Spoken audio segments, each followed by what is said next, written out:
Personne n'aurait ouvert cette porte s'il avait su ce qu'elle portait derrière ses yeux.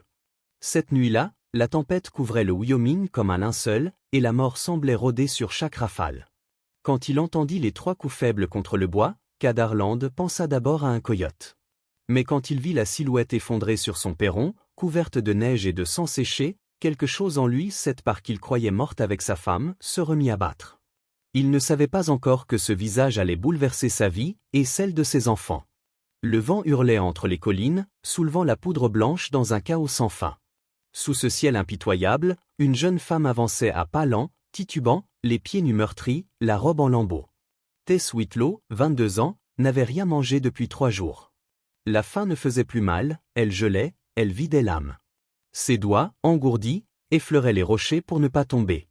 Au loin, une lumière, un chalet isolé, la seule trace de vie dans toute la vallée. Elle parvint jusqu'au perron, tremblante. 1, 2, 3 coups discrets. Puis le silence. Ses genoux plièrent, son corps s'affaissa sur la neige. La porte grinça. Cad Harland, 32 ans, le regard sombre comme la pierre mouillée, apparut dans l'encadrement. Sans un mot, il s'agenouilla, toucha sa joue glacée, un souffle faible, mais présent. Il la souleva doucement, son corps si léger qu'il en eut honte.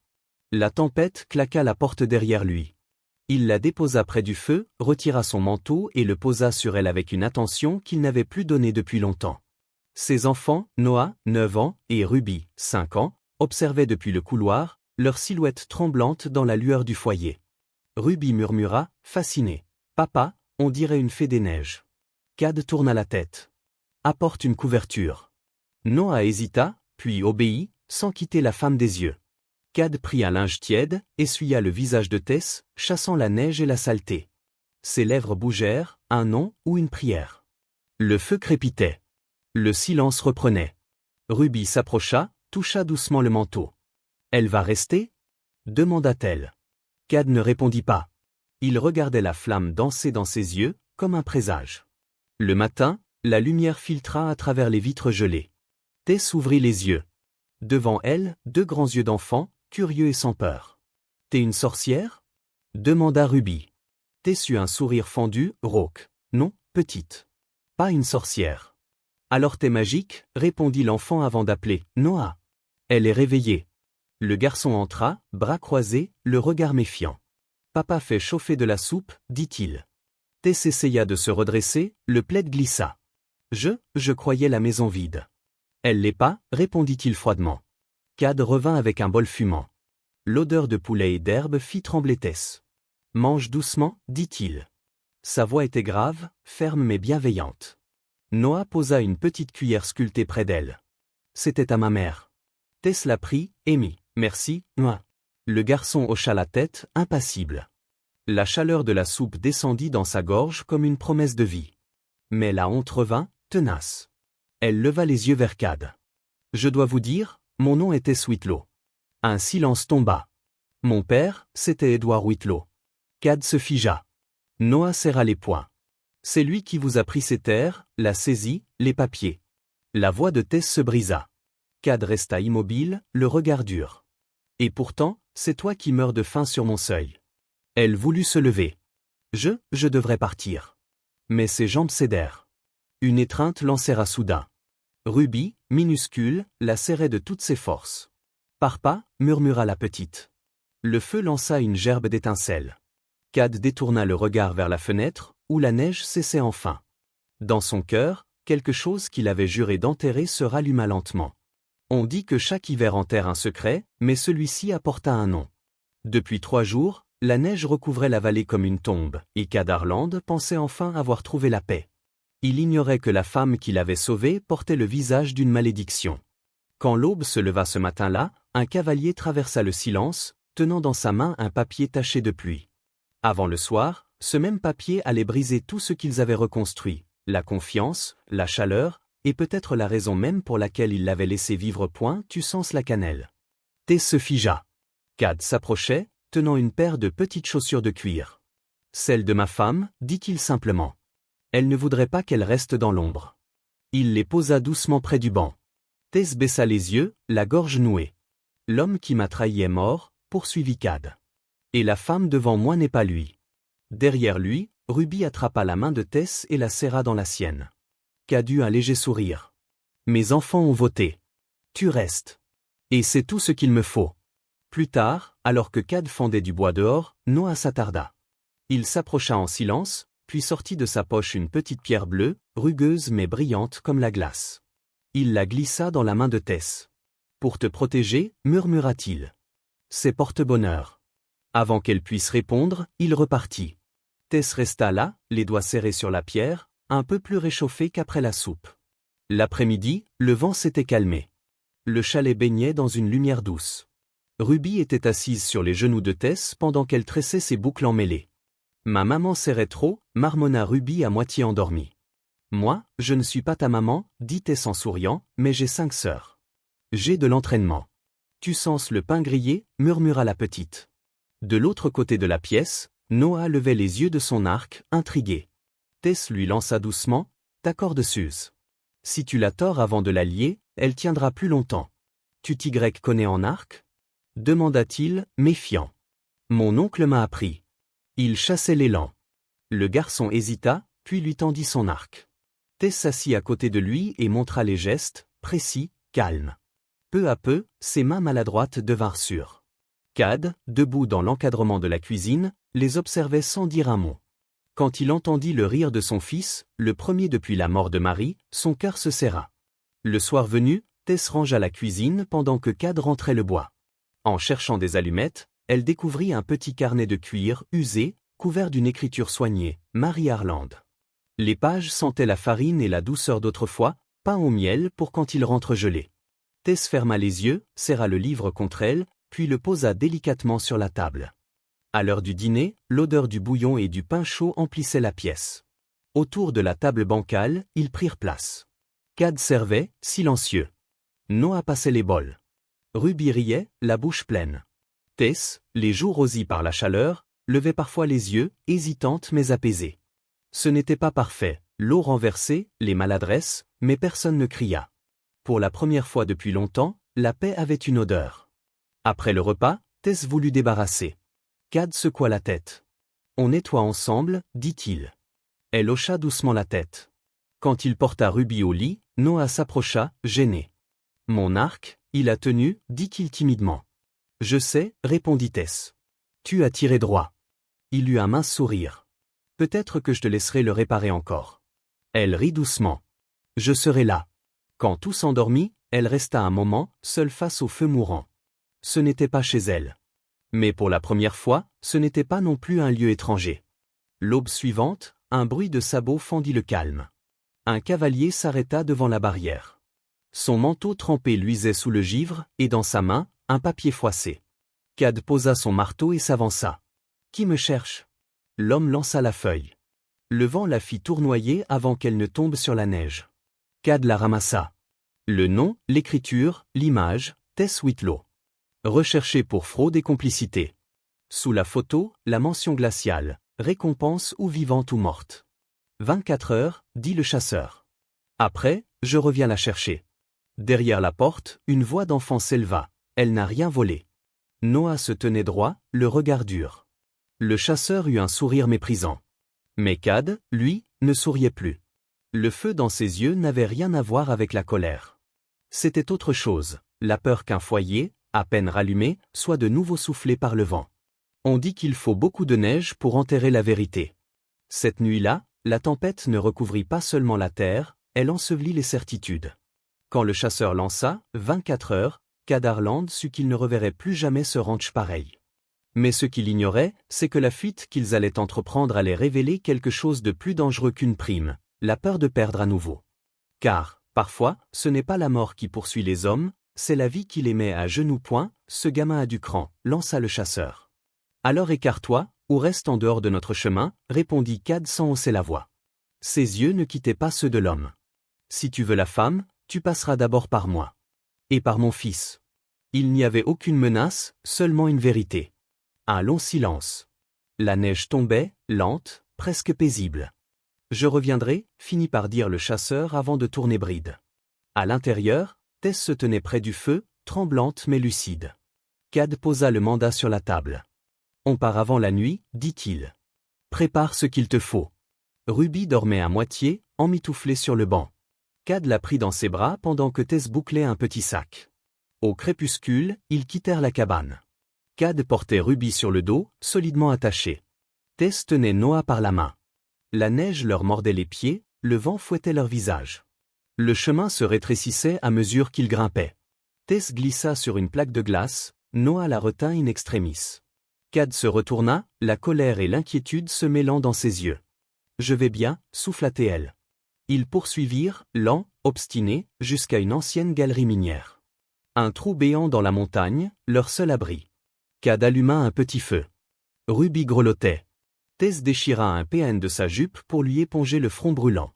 Elle murmura une berceuse inventée. « Dors, petite étoile, garde ta lumière dans la nuit ?» Noah l'écoutait, adossé à la paroi, les genoux repliés. Cad revint avec de l'eau. Les flammes dansaient sur leurs visages épuisés. Ruby s'endormit enfin. Noah se pencha vers Tess. « Maman » murmura-t-il comme un essai. Elle le regarda, la gorge serrée. « Oui, mon cœur. » Il posa sa tête sur ses genoux. Cad ferma les yeux, les poings crispés, mais un calme inconnu l'envahit. Ils passèrent la nuit ainsi, collés contre la chaleur du feu et du silence. Dehors, la tempête continuait de hurler, impuissante à franchir les pierres. À l'aube, Cad se leva. Son manteau claquait au vent devant l'entrée.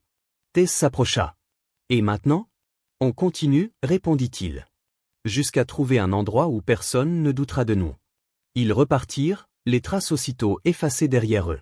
Le monde semblait neuf, glacé et impitoyable, mais ensemble, ils avançaient. À midi, ils atteignirent une clairière. Au centre, un vieux puits couvert de mousse, oublié du temps. « On fera halte ici » dit Cad. Sa voix resta calme, mais son regard évitait le puits. Tess ne comprit pas pourquoi, pas encore. Pendant que Cad et Noah cherchaient du bois, elle installa Ruby sur une couverture. La fillette riait, jouant avec les feuilles sèches. Puis soudain, un cri. Aigu, déchirant. « Ruby !» Tess se retourna, la petite pendait au bord du puits, les doigts crispés sur la pierre. « J'ai glissé, maman !» Cad jaillit des bois, mais Tess courait déjà. Elle s'agenouilla, chercha une prise. Pas de corde. Pas le temps. Elle bascula une jambe, puis l'autre. Tess, non ! Hurla Cad. Elle descendit, les mains écorchées, les bottes glissant sur la mousse. En bas, la terre était sèche. Ruby sanglotait. Tess la serra contre elle. Chut, jetez, souffla-t-elle. Tout va bien ? Cria Cad d'en haut. On va bien, répondit-elle. Ruby tremblait, enfouissant son visage contre son cou. Il faisait si noir, balbutia-t-elle. Je sais, murmura Tess. Mais regarde, on a trouvé la lumière. Elle chanta à nouveau, tout bas, pendant que Cad descendait une corde. Tess y attacha Ruby, la souleva, puis grimpa à son tour. Cad la saisit d'un geste puissant, la hissant jusqu'à lui. « Tu aurais pu te tuer, dit-il. » Mais dans sa voix, aucune colère. Seulement une admiration muette. Tess, haletante, le regarda. « Pourquoi n'avais-tu pas peur ?» demanda-t-il. Elle se tourna vers le puits. « Parce que j'ai connu des endroits plus sombres, répondit-elle doucement. Et maintenant, je sais qu'il y aura toujours quelqu'un pour me tirer vers la lumière. » Cette phrase resta suspendue dans l'air. La nuit tomba. Les enfants dormaient serrés contre Tess. Cad, en face, versait du café. Il regarda la flamme, puis murmura. « Ma femme est tombée dans ce puits, 3 hivers plus tôt. Elle ne l'a jamais vu venir. » La neige avait tout caché. Le silence s'installa. Pas celui du froid, mais celui du souvenir. Et, pour la première fois depuis longtemps, Tess osa poser sa main sur la sienne. Certains disent que le pardon est une prière, d'autres qu'il est un feu, il brûle avant d'éclairer. Pour Tess, il arriva sous la forme d'une lettre, scellée du nom qu'elle avait juré d'oublier. Ce matin-là, le soleil perçait à travers les nuages comme une main timide. Mais dans la vallée encore couverte de givre, un passé s'apprêtait à frapper à la porte. Et cette fois, ce n'était ni la faim, ni la peur. C'était l'heure de choisir entre la honte héritée et la dignité conquise. Le jour où Tess Whitlow cessa d'être une survivante pour devenir une femme libre, Tess posa sa main sur celle de Cad. « Je suis désolée, murmura-t-elle. Il hocha la tête. « Moi aussi. Longtemps. » Noah bougea dans son sommeil. Cad regarda son fils, puis Tess. « Cette nuit, elle ne paraît plus si noire, dit-il. Et pour la première fois depuis des années, Le silence autour d'eux n'était plus froid. Le matin suivant, Cad trouva une lettre glissée sous la selle. Un sceau familier, Edward Whitelaw. Tess pâlit. Elle la prit, la regarda comme une bête prête à mordre. Les mots étaient secs, sans compassion. Mademoiselle Tess Whitelaw, par décision du tribunal, vous héritez de l'épingle en argent appartenant à la succession Whitelaw. À retirer chez Elmé, au magasin général. Aucune excuse. Aucune tendresse. Seulement des instructions. Je dois aller en ville, dit-elle à Cad ce soir-là. Tu veux que je vienne? Non. Celle-ci, je dois la faire seule. Le lendemain, elle enfila une robe simple, sans dentelle ni bijoux. Ruby agrippa sa jupe. Où tu vas, maman? Me souvenir, et peut-être oublier, répondit-elle doucement. Le magasin d'Elmé n'avait pas changé. À peine entrée, les murmures l'entourèrent. C'est la fille Whitelaw. Elle ose revenir? Tess ignora les regards. Elmé, vieillie, leva à peine les yeux. Eh bien, mademoiselle Whitelaw. On pensait que vous étiez partie pour de bon. Vous avez quelque chose qui m'appartient. Il sortit un petit écrin de velours. À l'intérieur, une épingle à cheveux d'argent, gravée de 2 noms, E. Whitelaw, dessous, T. Whitelaw. C'est à vous maintenant. On peut y ajouter votre nom complet, si vous voulez. Tess observa le métal. Ce n'était pas un héritage, c'était une chaîne. D'un geste calme, elle leva l'épingle et la frappa contre le comptoir. Un craquement net. L'objet se brisa en deux. Un souffle parcourut la boutique. Tess laissa les morceaux sur le bois. Je n'ai pas besoin de son nom pour savoir qui je suis, dit-elle d'une voix claire. Puis elle tourna les talons et sortit, le dos droit, sous le soleil franc. Cette nuit-là, elle s'allongea près de Ruby endormie. La petite tenait sa poupée serrée contre elle. Tess caressa ses cheveux. Tu n'auras jamais à te souvenir de l'homme qui m'a laissé, murmura-t-elle. Seulement de ceux qui sont restés. Dans l'ombre, Cad la regardait, silencieux. Et quelque chose dans son regard s'adoucit. À l'aube, Noah travaillait déjà près de la barrière. Cad s'approcha. « Qu'est-ce que tu fais ?» Le garçon montra la pancarte. « Je crois qu'il est temps de changer le nom du ranch. » Il grimpa, dévissa la plaque où l'on lisait Cad Harland Ranch, puis grava de nouvelles lettres. Elles étaient maladroites, mais pleines de fierté. The Harland, Lucad. Il sourit. « C'est un bon nom. » Maintenant, oui, répondit Noah. Les jours passèrent. Un jeudi pluvieux, un petit papier fut accroché près de la chapelle. Cours de boulangerie pour ceux qui ont de la farine, du feu et du cœur. Demandait Tess. Au début, on se moqua. Mais peu à peu, les femmes du village vinrent. 2 veuves d'abord, puis 10, puis 20. Elles pétrissaient côte à côte, les mains couvertes de farine et les joues de chaleur retrouvées. Les enfants riaient autour des tables improvisées. L'air sentait le miel et le pain chaud. Tess se déplaçait entre elles avec calme. Son tablier était taché, ses joues rosies. Quand une pâte s'effondrait, elle souriait. C'est ainsi qu'on sait qu'elle est honnête. Une fillette lui demanda un jour. « Pourquoi ton pain lève toujours ?» Tess répondit. « Parce que je ne le laisse jamais seul. Tout ce qui grandit a besoin de chaleur. » Un après-midi, la porte s'ouvrit. Cad entra. Le silence tomba. Il portait un tablier trop petit, les cordons tendus dans son dos. Ses bottes laissaient des traces boueuses sur le sol. Sans un mot, il retroussa ses manches et s'installa près de la fenêtre. Ruby éclata de rire. « Papa, t'as de la pâte dans la barbe. » Il essuya sa joue, amusé. « Eh bien, j'apprends, on dirait. » Tess lui tendit un bol. « Ce cours ne fera pas de toi un mari, dit-elle en souriant, mais il t'apprendra à accepter tes erreurs quand tu brûleras les biscuits. » Il regarda le coin de la table, où s'empilait une boîte pleine de cookies noircis. « Alors je suis déjà qualifié. » Le soleil déclinait. Les enfants riaient encore, les femmes parlaient bas. Et pour la première fois, la cabane sentait non plus la survie, mais la vie. Il y a 1 an, elle était tombée à la porte d'un inconnu. Aujourd'hui, tout le village portait son nom sur les lèvres. Entre les murs où jadis régnait le froid et le silence, le parfum du pain chaud flottait comme une prière. Mais ce soir-là, Tess comprit qu'il restait une dernière promesse à tenir, non pas à Cad, ni aux enfants, mais à elle-même. Car on ne renaît pas le jour où l'on est sauvé. On renaît le jour où l'on se choisit. Et ce jour-là, la vallée entière allait choisir la lumière. C'est pour toi, dit Noah, la voix timide. J'y ai mis du cœur. Il lui tendit un carnet relié à la main. Tess l'ouvrit avec précaution, des croquis de pain, des recettes, et au centre, une page titrée « Pourquoi Tess appartient ici ». Les phrases étaient maladroites, Mais vrai, Ruby dort mieux quand elle chante. Péa rit plus quand elle parle. Elle répare les choses, même celles qu'on ne savait pas briser. Tess serra le carnet contre elle. Ses yeux ne pleuraient pas, ils brillaient d'une certitude nouvelle. Quand le dernier tablier fut suspendu, Cad l'attendait près de la porte. L'air sentait la cannelle et la braise. « Je ne te promets pas l'éternité, dit-il d'une voix basse. Seulement ce que je peux tenir entre mes mains. Ce que je sais vrai. » Tess se retourna, les doigts couverts de farine. Il continua. « Mais je te promets ceci, je te choisis pour aujourd'hui. Et si demain vient, je te choisirai encore. » Elle ne répondit pas. Elle prit sa main, la posa sur son cœur.